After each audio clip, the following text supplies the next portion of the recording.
Hey guys, this is Dr. Hub. In case you haven't subscribed, please do subscribe for updates. Bipolar disorder.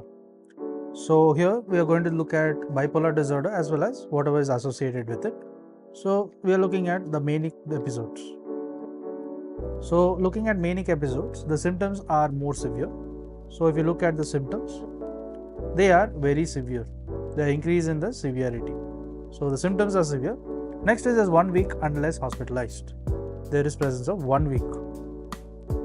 So 1 week unless hospitalized. Next is there's a marked impairment in the social and occupational functioning or the hospitalization is necessary. So there will be marked impairment. So marked impairment is present in the social and occupational functioning in terms of social as well as the occupational. The social and the occupational functioning or the hospitalization if necessary. So hospitalization you do if it necessary. Next is there is involvement of the psychotic features. So there may be presence of the psychotic features. So psychotic features, it makes the episode manic by definition. So there is psychotic features and it makes episode manic. So episode is made manic, and this is by the definition. So we saw the manic episode. Next we move on to the hypomanic episode.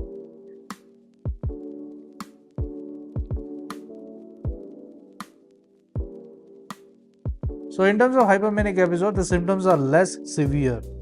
So we look at symptoms, they are very less severe. And 4 days to less than 7 days. So it is 4 days to less than 7 days. And there is a uni-equivocal. There is uni-equivocal. There is observational change. So uni-equivocal observational change, and this will be in the functioning from the patient's baseline. So this will be observational changes and in the functioning of the patient's baseline. Then will be the symptoms. Next will be the symptoms. So here the symptoms, they are not severe. So symptoms are not severe. So not severe enough to cause a marked impairment in the, so it is not severe enough to cause the marked impairment, as well as the necessary hospitalization. Next is there is no psychotic features.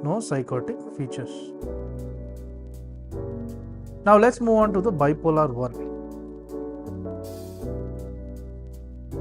So bipolar 1, it includes a manic episode. So there is a manic episode and there is a depressive episode is common. So depressive episode is common, but it is not required for the diagnosis. Then we move on to the bipolar 2.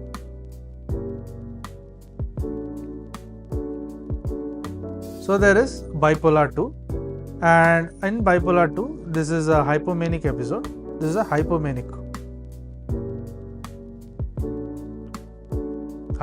episode, and they are major depressive episodes. Next there is also major. So in bipolar 1 there is manic episodes and depressive episodes are common. So in bipolar 2 means there is hypomaniac. So hypomaniac episodes as well as a major depressive episodes. Then let's look at the cyclothymic disorders. So cyclothymic disorder. So in the cyclothymic disorder, at least 2 years of fluctuating is present.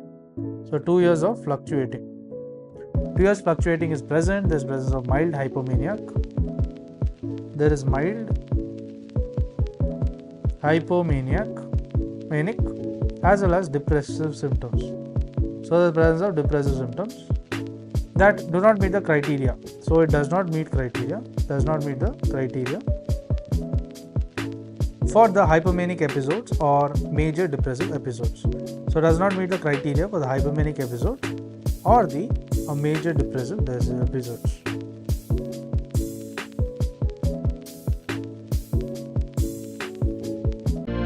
To learn and grow daily like this, please do subscribe.